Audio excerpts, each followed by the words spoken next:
Creepypasta el ascensor.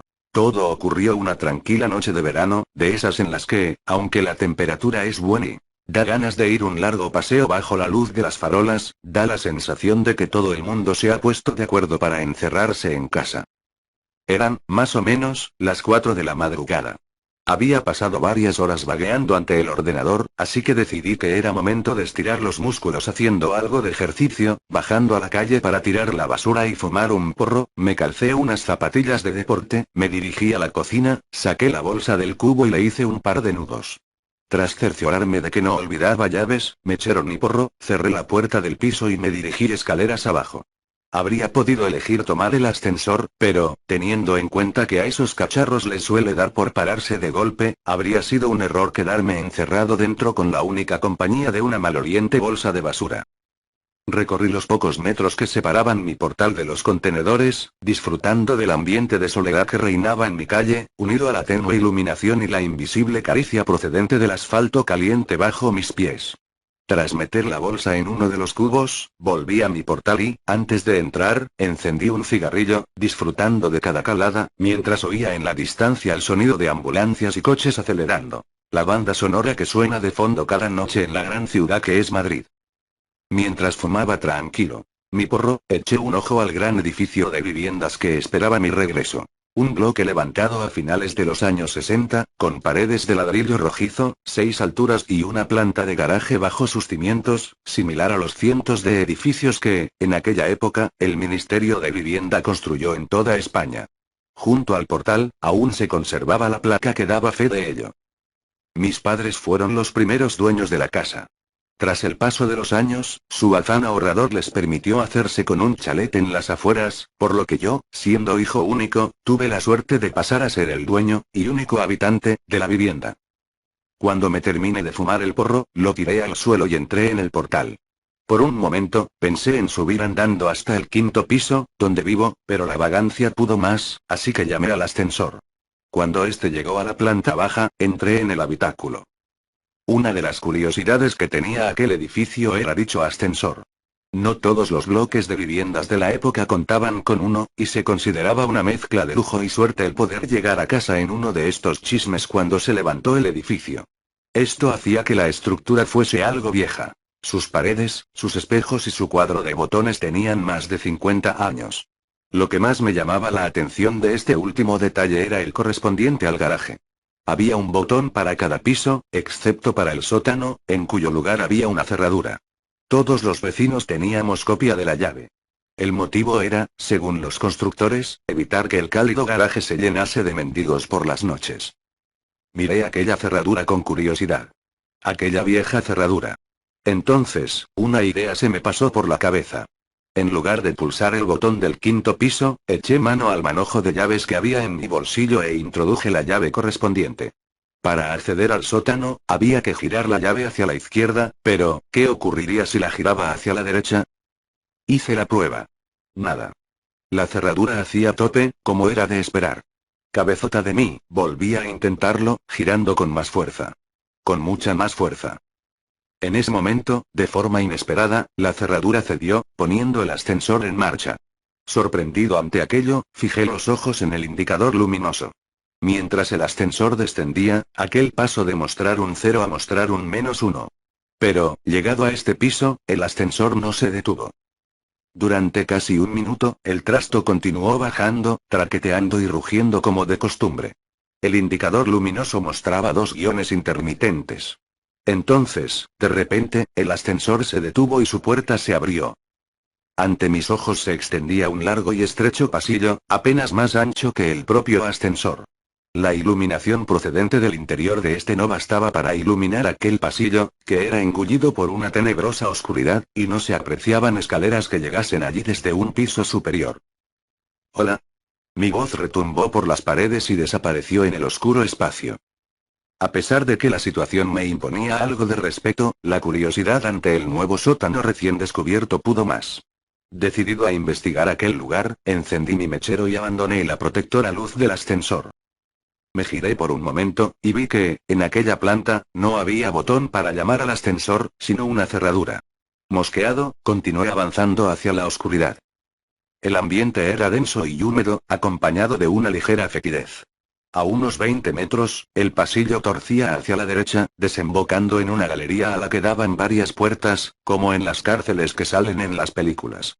Algunas puertas estaban cerradas y otras abiertas, y el suelo estaba lleno de polvo, cristales rotos y otros objetos. La mugre que invadía el lugar me disuadió de palpar la pared en busca de interruptores de luz, por lo que confié en la pequeña llama que portaba en mi mano. Al internarme en la galería, me agaché y acerqué mi mechero al suelo para examinar con más detalle qué eran aquellos pequeños bultos que pisaba irremediablemente a cada paso. Descubrí jeringuillas, trozos de probetas, piezas de rompecabezas infantiles, muñecas y aquello resultaba de lo más tétrico. Me incorporé nuevamente, disponiéndome a analizar las pequeñas dependencias que rodeaban la galería. Uno de los detalles que percibí fue la falta de ventilación o iluminación exterior. Aunque era noche cerrada, no había rastro de salidas al exterior por las que se colase la luz de las farolas, ni ninguna corriente de aire que hiciese vibrar a la llama de mi mechero. Aquel era un lugar completamente cerrado, y a saber a cuántos metros bajo tierra me encontraba en aquel momento. Recorrí varias de las salitas, y vi que todas tenían elementos en común.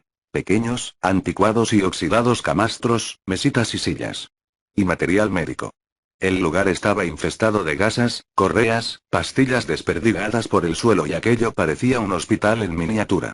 Un hospital antiguo y fantasmagórico, detenido en una época pasada, en el que la acumulación de polvo es el único indicador del paso del tiempo. Aún me arrepiento de entrar en una de aquellas dependencias. La luz del mechero mostraba, sobre el mugriento colchón, un bulto del tamaño de un ser humano, envuelto en ropa de hospital. Me acerqué sigilosamente, temiendo lo peor, y arrimé el mechero al gran objeto.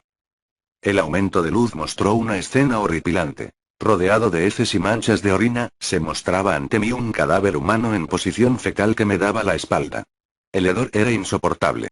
Reprimí una arcada mientras permanecía en cuclillas, ante aquella dantesca escena. De repente, el terror invadió mi cuerpo.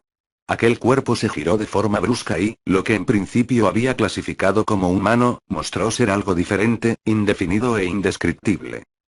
El cuerpo de aquel ser estaba cubierto de llagas y heridas. En lugar manos y pies, sus extremidades se encontraban rematadas por muñones violáceos, y extrañas deformidades y bultos recorrían su tronco, dándole un aspecto monstruoso. Pero lo peor era su rostro. Sus ojos, grandes e inyectados en sangre, estaban protegidos por unos párpados abultados y sin pestañas. En lugar de pelo, su cabeza poseía infinidad de cicatrices y grapas que partían desde sus pobladas cejas y sienes y se perdían hacia su nuca. Sus orejas, irregulares y enormes, no mostraban pliegue alguno, dotando al ser de un aspecto simiesco. Tampoco poseía nariz, y de sus orificios nasales surgían dos hilos de sangre reseca. Rematando aquel cuadro tan desagradable, se encontraba su boca. Un orificio de comisuras agrietadas, sin labios, de cuyo interior carente de dientes y lengua, provenía el peor olor a podrido que he percibido en mi vida. Sus ojos se fijaron en los míos, y de su garganta surgió un bramido gutural, ronco y a la vez potente. Grité. Grité con todas mis fuerzas y mi voz se entremezcló con la del monstruo.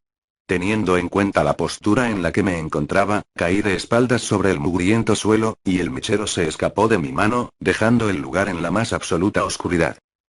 Mientras palpaba el suelo en busca del mechero, oí cómo crujían los muelles del colchón y, antes de que pudiese reaccionar, aquel despojo se me echó encima, lanzando una vez más su aterrador alarido. Sentí su aliento contra mi rostro, mientras apestosa saliva caía sobre mi frente, y un escalofrío me recorría de arriba a abajo. Cejé en mi empeño de hacerme con el mechero y pataleé con todas mis fuerzas, tratando de zafarme del horripilante ser. Me arrastré unos metros hacia atrás, me levanté y salí de la estancia, a oscuras, tratando de recordar la disposición de aquella planta, temiendo tropezar o dar de bruces con alguna de las paredes. Mientras huía en dirección al ascensor, pude oír cómo aquello se arrastraba entre los cristales rotos del suelo, siguiendo mis pasos. Llegué al pasillo y sentí que volvía a la vida cuando me invadió la luz encendida del ascensor abierto. Entré, pulsé el botón del quinto piso y, lleno de impaciencia y pavor, esperé a que la puerta se cerrase y el ascensor se pusiese en marcha. Sin embargo, el aparato no obedecía mis órdenes.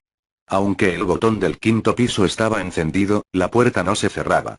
Y el crujir de cristales se oía cada vez más cerca. Me di media vuelta. Ante mí, el pasillo se extendía una vez más, engullendo la luz del ascensor. Sin embargo, ahora no sentía curiosidad ante aquella escena. Sentía verdadero horror. Quería huir de allí. Y el ascensor no se movía.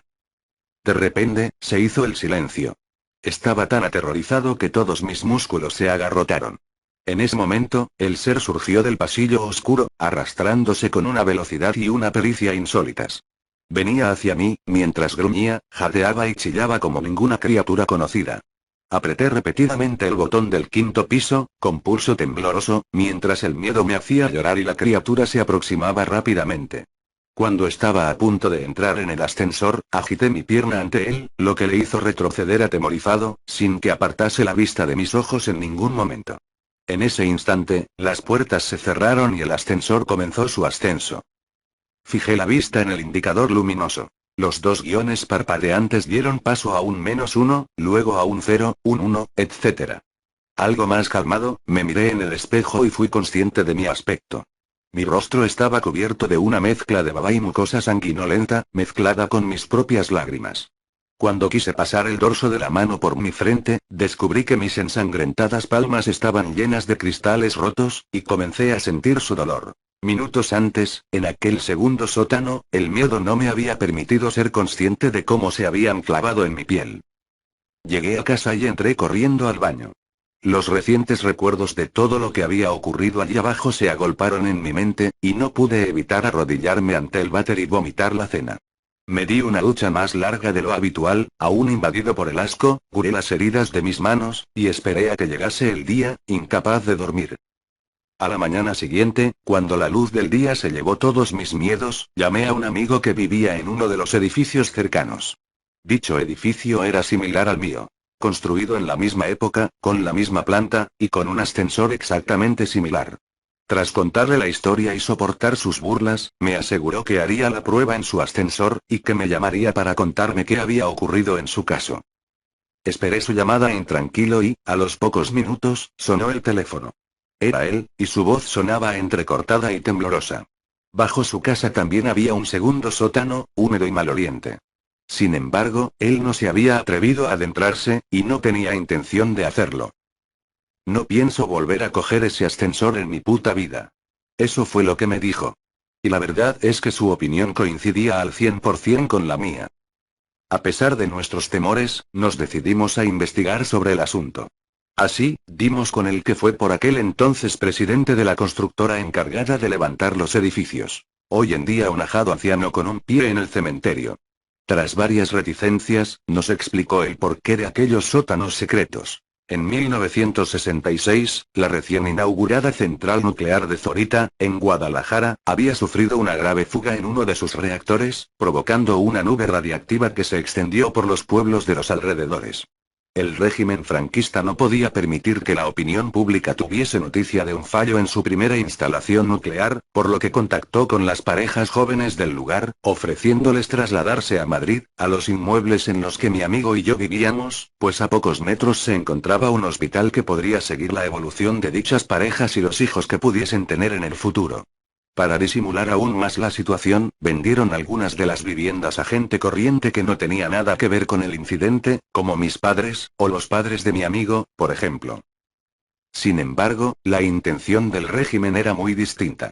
Conocedores de las secuelas que la nube radiactiva tendría en esta gente, vigilaron cada nuevo embarazo que se produjo entre ellos, supervisando su evolución y haciendo desaparecer a todos aquellos recién nacidos que sufriesen graves malformaciones. Aprovechaban la tranquilidad de la noche, para, haciéndose pasar por encargados de mudanzas, llevar a los bebés a su nuevo hogar. Aquellos sótanos, por otra parte, eran el lugar perfecto para realizar investigaciones sobre los niños, pues nadie sabía de su existencia. El propio mecanismo de los ascensores se había mantenido en secreto, recayendo la tarea de llevar a cabo revisiones y reparaciones entre técnicos elegidos por el propio régimen. Y una trampilla que solo se abría cuando el ascensor sobrepasaba el garaje, ocultaba el segundo sótano a quien hubiese podido asomarse al hueco. Sin embargo, tras la muerte del dictador Francisco Franco, se canceló aquel proyecto. Tratando de arrojar tierra sobre el asunto, los sujetos en experimentación fueron sacrificados, y toda documentación relativa al proyecto fue destruida. Casi todos los cabos quedaron atados.